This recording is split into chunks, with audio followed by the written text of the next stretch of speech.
Hey there, Algebra 2. Welcome back to another episode of Algebra 2. Here we go. We've got section 4.1, Quadratic Functions and Transformations. We were introduced to transformations in chapter 2 in the form of absolute value. So today we're going to continue our journey looking at transformations in the different functions. And today we're going to look at the quadratic. So our goal today is I can identify and graph quadratic functions. A couple of terms to check out. We've got parabola is just a U-shaped graph that is produced when you graph the ordered pair solutions of a quadratic function. Vertex form of a quadratic function is the form of a quadratic function that shows the vertex h and k. And if that form is looking familiar to you, that's because we saw that with the absolute value. The only difference now is we're looking at quadratic functions. And speaking of quadratic functions, that's our next term. Quadratic functions is a function of degree 2. So it's any function where our independent variable, the x, is being raised to the second power. So degree 2 means it's the second power. And next, axis of symmetry is the line that divides our parabola into two mirror images. And that line is just going to be exactly what the h value is, which represents the x-coordinate of your vertex. And lastly, the vertex of a parabola is the maximum or minimum point on the parabola. And we can find that today by identifying what the h is and what the k is. And lastly, the parent function of a quadratic function is the most basic form of the quadratic function y equals x squared. And when we start to find the ordered pairs, we start to find the outputs for the inputs of x, we'll start to see that parabola forming. So when I put -2 into the function, -2 squared is going to give me 4. So there's my first solution, -2 positive 4, -1 1, 0 0, 1 1, 2 4, and then when I connect my graph, it's going to start to produce that parabola. So everything that we graph in chapter 4, since we're investigating these quadratics, we will start to see these parabolas. So if your graph is not looking like a parabola, you're going to want to double check, go back, check your table to make sure that you're getting the correct inputs and outputs. In problem 1, we're going to start to look at the graph as we start to add numbers to this parent function. So here we're going to add a -1/4 multiplier in front of the x squared. And I'm going to graph the parent function on each of these just so we can kind of see how the new graph compares to the parent function. And then we can start to make some conclusions and some patterns that happen with this -1/4 multiplying the x squared. So we'll start by making a table of x values, and we can pick our x values. We'll go -2 to 2 to get a picture of what this graph is going to look like. Then I'll input -2 in for x, and remember, do your exponents first. So -2 squared is 4. 4 times -1/4 is going to give me an output of -1. So go ahead and let's fill in the rest of our table. So we'll take each of those x's and put them into the function rule, and we get our outputs of y. Now we're ready to graph out the function. So I'm going to take each of these as an ordered pair and graph them out. So my first is -2, -1. And let's graph out the rest of the points. So we started to graph out our points, and we can see that different than the parent function, that our outputs are not rising, or in this case, they're not lowering very quickly. So we're kind of widening out our parabola. So I'll kind of estimate a curve on each branch of my parabola, and there is my result. So some things that we can notice. First, when your multiplier, this a value out in front, is negative, the a, when it's negative, is going to equal that flip. So we flip over the x-axis. And then our a value is also 1/4, which is going to show that we are dealing with a shrink, or it's sometimes called a compression. You can use either terminology, but that 1/4 means that it is a shrink. So we have two things going on. The negative is going to flip over the x, and then our 1/4 is going to shrink or flatten that U shape, that parabola. So we just did a very little investigation about the a value. So first, if your a is negative, that's going to flip your parabola over the x-axis. If your a is greater than 1, and I did the absolute value of a, so here you're disregarding whether it's positive or negative, but if it's a value greater than 1, that's going to stretch your parabola. And if it's between 0 and 1, that's going to shrink or compress your parabola. Now, furthermore, if the A is negative or positive, that tells you some more things about the vertex. So first, if your A is greater than 0, which means it's positive, that's going to mean that your parabola has a minimum. That means it goes down to a minimum point and then it turns and goes back in the upwards direction. And if your A is less than 0, which means it's a negative, that means that your parabola's vertex has a maximum. So it's going to go up and reach a highest point, and then it's going to turn and start heading back down into the negative direction. So example 1, the parent function had an a value greater than 1, positive, which showed a minimum. And the other graph we made, the negative 1/4 x squared, shows a maximum vertex before it turns into the other direction. So we did actually see both examples of that in that first problem. Next, we'll take a look at the h and the k and how the h and the k determine your vertex. Secondly, we're going to revisit the horizontal and vertical translations, but now looking at the parabola. If our quadratic function is in the form y equals x minus h squared, where that x is grouped together with the h, that's going to move us right h units. If it's x plus h squared, it moves us left h units. We have to think of that as kind of the opposite. So if it's x minus h, it moves to the right. If it's x plus h, or a number, it moves the vertex to the left. Then the vertical. Y equals x squared plus k moves us up k units. Y equals x squared minus k is going to move us down k units. And finally, the h and k that we are looking at determining the right-left shift, the up-down shift, that is exactly where that vertex is going, so that represents your vertex. So the h is the x-coordinate of your vertex, and the k is the y-coordinate of your vertex. Remember, you can pause the video to jot down the rest of the notes from this section. So in example 2, we're going to practice graphing using our patterns of how the h and the k are going to move our vertex. When we graph a parabola, we are going to make a table to organize our solutions to start to build our parabola. Our very first xy coordinate is always going to be the vertex. So we're going to find the vertex from this function. So I look, my x is in parentheses, it's x minus 3. So I'm dealing with this up here, x minus h, that's going to move me 3 units to the right. So that means that my vertex is an x-coordinate of 3. Then I look, I do not have a k. If I don't have a k, that's just going to be a 0. So now I've got my vertex 3, 0. Once I have my vertex, that also means I have an axis of symmetry that splits my parabola evenly into 2 equal parts right through that vertex. So this axis of symmetry is the equation x equals 3. So a vertical line right at x equals 3. Next, I'm going to pick two more x values that are right next to my vertex. So I've got an x value of 3 right here. I'm going to pick an x value of 2 and an x value of 1. And I'm going to use those into my function. So I'm going to put a 2 up into here. 2 minus 3 is negative 1. Negative 1 squared is 1. 1 minus 3 is negative 2. Negative 2 squared is 4.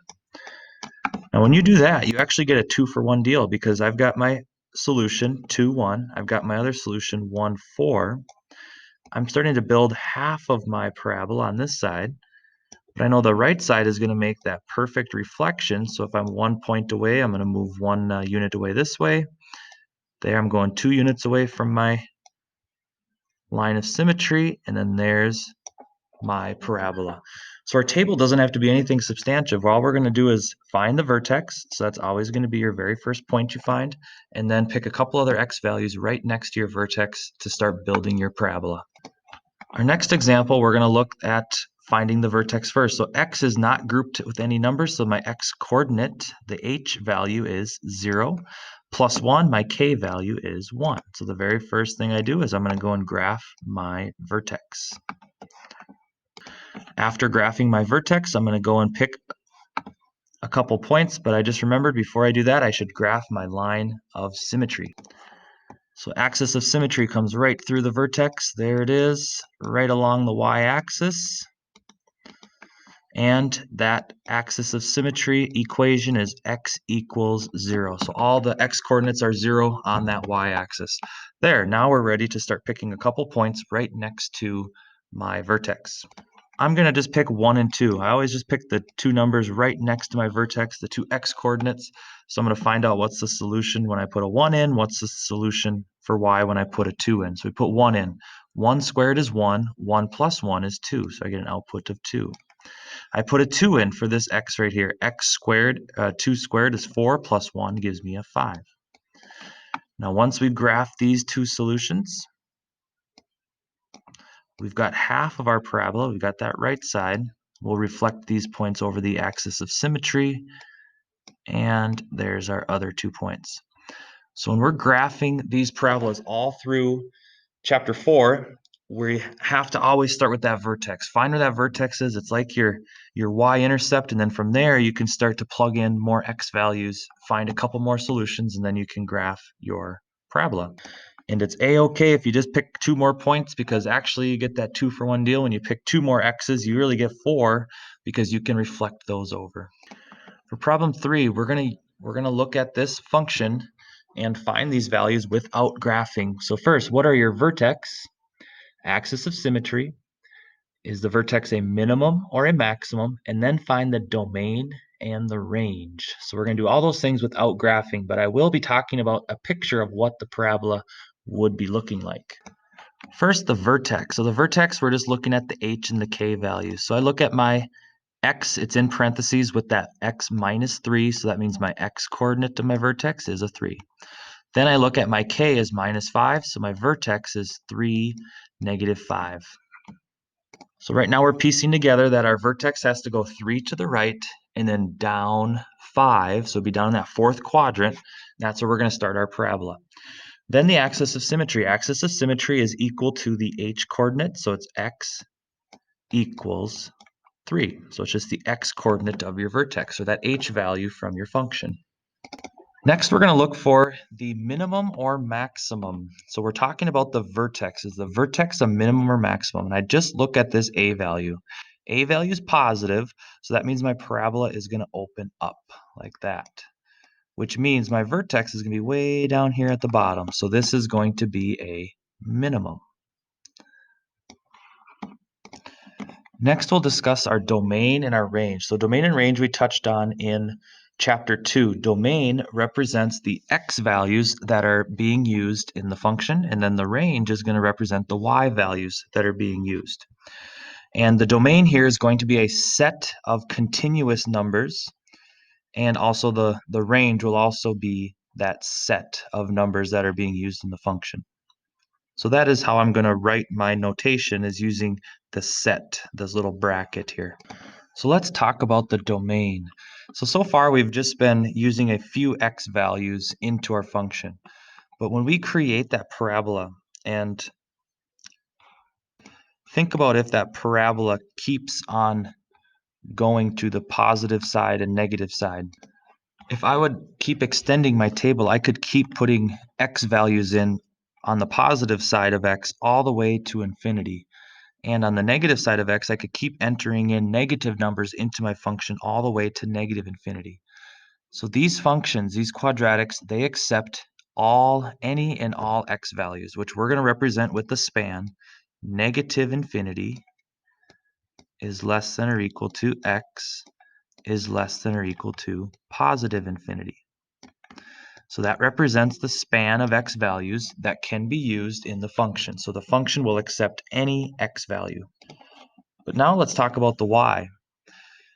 So in this particular parabola, my vertex has a y coordinate of negative 5. So if you imagine that parabola is going to come down to 3, negative 5, and it's going to stop at negative 5. And then what's it going to do? It's going to turn and start going the positive direction. So these y values that are being used get used all the way down to negative 5, but then think about it. Do they go below negative 5? So are there any points on this parabola that go below negative 5? There's not. So we're going to say y is greater than or equal to negative 5. So negative 5 is the lowest y value that's used in the function. It's the lowest y coordinate that's used So that's going to mean that our range is y is greater than or equal to -5. A quick disclaimer, you'll find that the domain is always -infinity to +infinity for quadratics, and then the range is always comparing to the y-coordinate of your vertex. So once you get that y-coordinate of the vertex, you're always comparing your range to that. So here we have greater than or equal to -5 because our parabola opens up. If it opens down, we'd have y is less than or equal to that y-coordinate of your vertex. So now we've seen patterns with the a value, the h value, k value. Let's put it all together with problem 4. So we've got f of x, which is just a fancy way of saying y. So this is just y equals -3 times x plus 5 squared plus 2. So plus 5 means I'm moving to the left 5. So my x coordinate to my vertex is -5. Plus 2 means I'm going up 2. That's the y coordinate of my vertex. So I'm going to go -5 up 2, and I'm going to plot my vertex. The next thing I did there is I'm going to put in a -4, which is directly next to -5, and then I'm going to put in a -3 into my function and find the y values. So I have to put -4 into my function and then solve it out. So I'll go -4 plus 5 is 1. 1 squared is still 1. 1 times -3 is -3. -3 plus 2 is -1. And I'll do it again for -3. So I get -3, -10, which we're going to have to go off the screen a little bit because we only count to sevens. But that would be then another input -3, output -10. Then I can plot my right branch. I'm going to sketch out. There we go. And should have done this already, but we have our axis of symmetry coming right down the middle. And then we'll plot the other half of our parabola. And finally, just a couple other stats about the parabola. We have a max vertex because that's the highest point on the parabola. Axis of symmetry is x equals -5, same as the h coordinate. And then we've got our domain, which is -infinity to infinity, or sometimes people will say all real numbers. And then lastly, the range y is less than or equal to 2 because we have this cutoff at 2, and all the y's stay at 2 or below. All right, to finish up, problem 5. The arch of the Sydney Harbor Bridge is approximately 500 meters long and 85 meters high. What is a quadratic function that models the curve of the arch? Assume the arch starts at 0, 0. So here's a basic sketch of our arch. We can see it goes a total of 500, and it's going to reach the max height of 85. Now, hopefully you've kind of caught on to the theme today. To write an equation now, we have to know what is the vertex of this parabola we're dealing with. So whether we're graphing it or writing an equation, we need to know what that h and k are. The k is going to be 85 because that's as high as it reaches. Now if the span is 500, this vertex is always in the middle of your parabola. It splits it right down the middle, so that means our our h is 250. So our h is 250, our k is 85. So far, if we put that into our vertex form, we've got y equals a, x minus 250 squared plus 85. One little issue, though, is we don't know whether this is a stretch, compress. We can tell that it is going to be a negative a because it's an upside-down parabola. But here's our next step. We got to solve out for a. The way to do this is to find an xy pair on the line that you know, because those x and y's are the solutions, and if there's a point on there that we can find, we can substitute that point in for x and y. I'm just going to choose 0, 0. That's the easiest one to use because 0 is a pretty easy number to work with. Now, as you look at this equation, the only thing missing is the a value. So that's what we're going to do next, is going to start to use our algebra skills to find the a. First step, do what's in the parentheses, get -250. Next, simplify -250 squared, which gives us 62,500. Now we're down to a two-step algebra problem, so we're going to subtract 85 over and then divide by 62,500. When we do that, we get -17 over 12,500 for our a. Now we're ready to write our final equation in vertex form. And there it is. Everything checks out. -a, because we got an upside down parabola with a maximum. 250 means our vertexes move 250 to the right. 85, our vertexes moved 85 up. So there we have our first way of graphing these parabolas, where we can use the vertex form to find the vertex, and then we can complete our table to finish up. So hopefully this is building off of chapter 2 where we looked at absolute value. And you'll notice that these functions, they all behave the same. When we get that h and k, that starts to determine where their vertex is. Thanks for joining, and we'll see you next time.